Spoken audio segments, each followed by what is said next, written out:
c'est culture, culture et développement au pluriel. Culture, c'est mon premier moteur dans la vie, et développement, c'est un développement à la fois intérieur et personnel qui pour moi est absolument vital, et que la culture nourrit, fait grandir dans le bon sens du terme. Mais c'est aussi développement aussi, et ce qui est reconnu désormais, développement au sens économique général d'un territoire et d'une société, dans la mesure où le monde de la culture participe au développement des territoires de manière globale.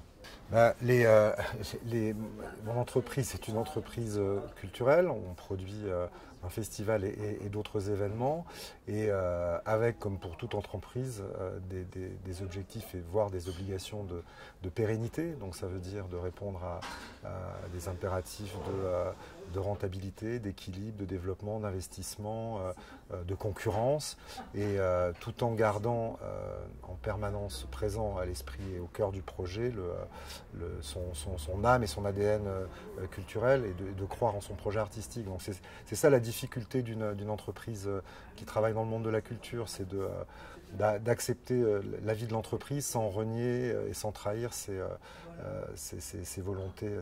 C'est pour ça qu'on fait ce métier artistique et culturel. Et les enjeux d'un festival de musique aujourd'hui, ben, c'est après 2 ans d'absence due à la pandémie, c'est de faire revenir le public dans ces événements et dans ces propositions.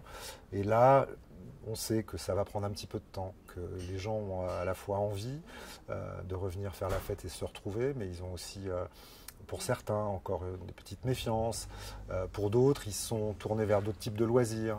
Et que là, l'enjeu très très fort qu'on a tous collectivement, c'est de réexpliquer à quel point un festival de musique, un concert, un rassemblement sur le thème de la culture, c'est d'une puissance émotionnelle inouïe et qui est remplacée par rien du tout.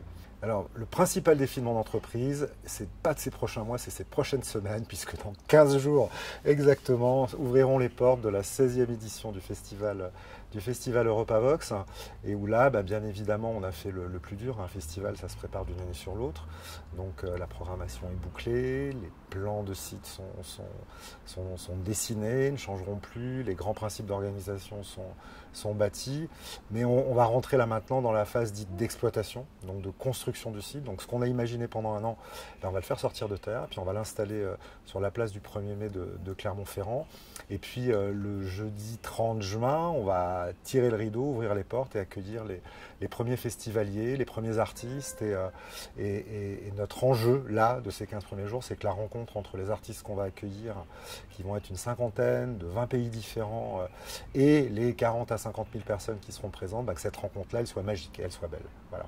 Ça, c'est mon enjeu des 15 jours à venir, et une fois qu'on aura refermé le rideau sur cette édition, il sera toujours temps de penser à l'avenir.